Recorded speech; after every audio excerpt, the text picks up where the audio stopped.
Konser salawat adalah acara yang sering sekali menyatukan musik dan puji-pujian, yaitu salawat yang ditujukan kepada Nabi Muhammad SAW. Konser ini biasanya diisi oleh para artis, dai, atau pemusik yang menyanyikan syair-syair religi, khususnya salawat.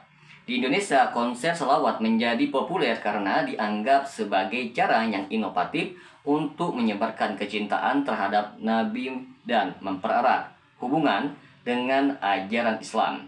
Meskipun demikian, tidak sedikit yang memberikan kritikan terhadap konsep konser selawat ini, baik dari kalangan ulama, tokoh agama, maupun masyarakat umum.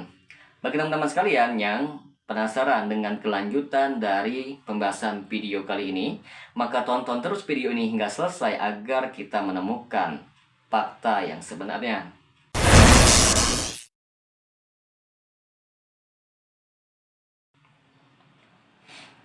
Assalamualaikum warahmatullahi wabarakatuh. Berjumpa lagi dengan saya Rio Mnedi di channel Manhaj Dakwah.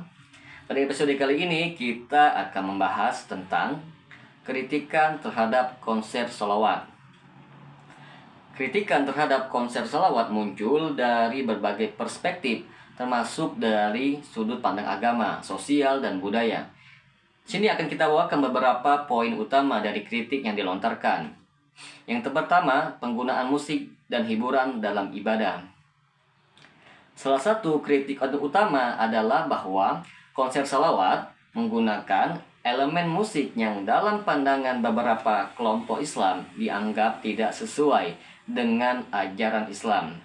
Sebagian ulama berpendapat bahwa musik, terutama musik yang dipadukan dengan lantunan salawat, dapat melencengkan makna asli dari salawat itu sendiri sebagai bentuk zikir dan ibadah. Mereka menganggap bahwa salawat seharusnya diucapkan dengan penuh kekhusyukan dan tidak dicampur dengan elemen-elemen duniawi seperti musik. Beberapa ulama konservatif berargumen bahwa musik bisa mengganggu ketulusan dalam beribadah. Menurut mereka, sholawat yang dilakukan dalam suasana konser dengan elemen musik cenderung berubah menjadi hiburan belaka dan bukan lagi sebagai ibadah yang murni yang ditujukan kepada Allah dan Nabi Muhammad SAW. Yang kedua, penampilan dan penggunaan busana yang tidak syar'i. Dalam beberapa konser sholawat, para artis atau musisi kadang mengenakan busana yang dinilai tidak mencerminkan nilai-nilai Islam atau busana yang tidak syar'i. Misalnya, ada beberapa penampilan yang mengenakan pakaian yang dianggap tidak memenuhi standar syariat Islam, terutama dalam lingkungan konser yang seharusnya bersifat religius. Hal ini menuai kritik dari kalangan umat Islam yang menganggap bahwa konser sholawat itu sendiri seharusnya mencerminkan nilai-nilai kesopanan dan keislaman. Yang ketiga, kecenderungan untuk mengkomersialkan sholawat. Kritikan lain yang sering sekali dilontarkan adalah kecenderungan konser sholawat yang menjadi ajang komersialisasi. Konser yang menggunakan tiket berbayar, sponsor, dan pengaturan panggung yang besar dianggap menjadikan sholawat sebagai produk komersial. Sebagian ulama dan masyarakat merasa bahwa hal ini menghilangkan makna ibadah sholawat itu sendiri yang seharusnya dilakukan dengan tulus dan tidak diperdagangkan. Pandangan ini didasarkan pada keyakinan bahwa ibadah termasuk bersalawat seharusnya tidak dicampur adukan dengan orientasi keuntungan finansial.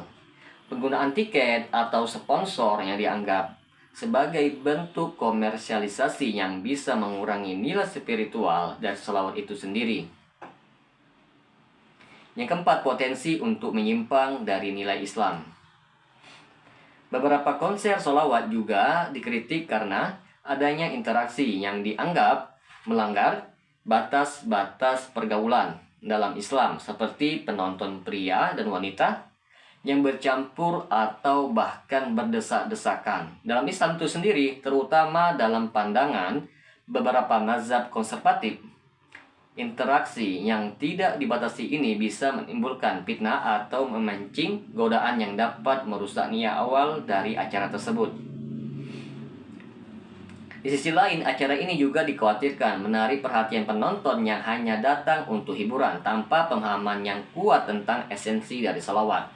Hal ini membuat konser selawat dianggap kurang mendidik secara spiritual karena sebagian orang datang hanya untuk menikmati musik atau suasana, bukan untuk mendekatkan diri kepada Allah Subhanahu wa taala.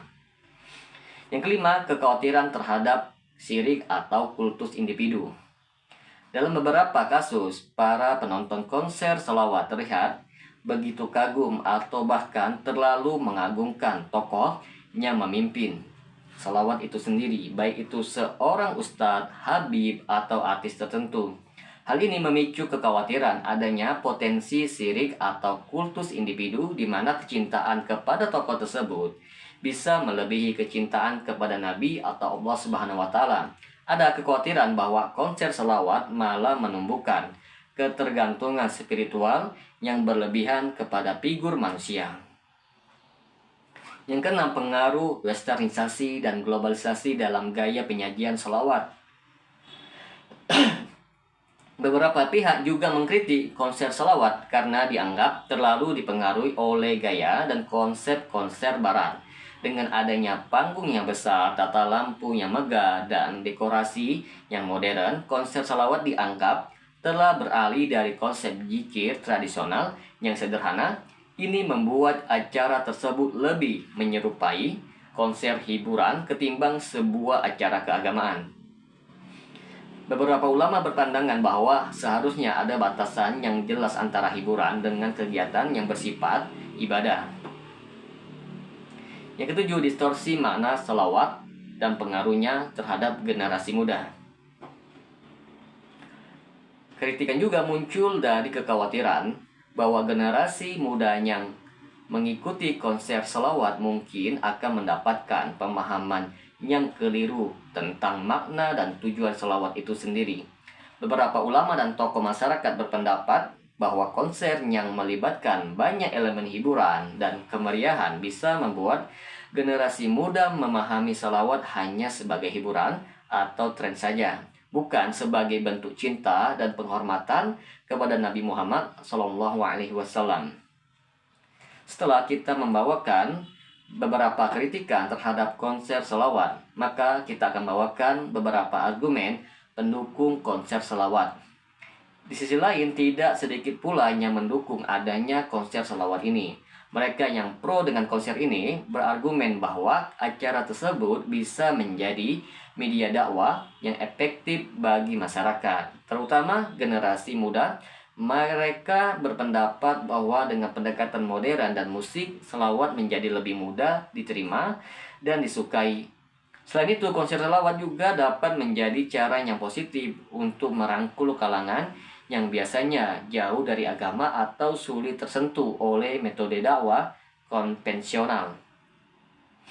Maka dapat kita simpulkan di sini teman-teman sekalian, kritikan keras terhadap konser selawat adalah cerminan dari perdebatan yang lebih luas tentang bagaimana Islam, tradisi, dan modernitas bisa diselaraskan. Konser selawat itu sendiri memiliki daya tarik yang besar, terutama bagi generasi muda, namun juga menghadapi tantangan dalam mempertahankan esensi ibadah dan nilai-nilai Islam. Kritikan terhadap konser selawat menunjukkan adanya harapan bahwa kegiatan religius tetap dijaga dari unsur komersialisasi, hiburan berlebihan, dan potensi menyimpang. Sementara itu, para pendukung konser selawat percaya bahwa dengan pengelolaan yang tepat, konser ini bisa menjadi wadah dakwah yang positif dan relevan dengan zaman. Semoga dengan sedikit penjelasan ini dapat memberikan manfaat bagi teman-teman sekalian, dan apabila channel ini dapat memberikan manfaat bagi teman-teman sekalian, silakan subscribe dan share. Semoga bermanfaat. Assalamualaikum warahmatullahi wabarakatuh.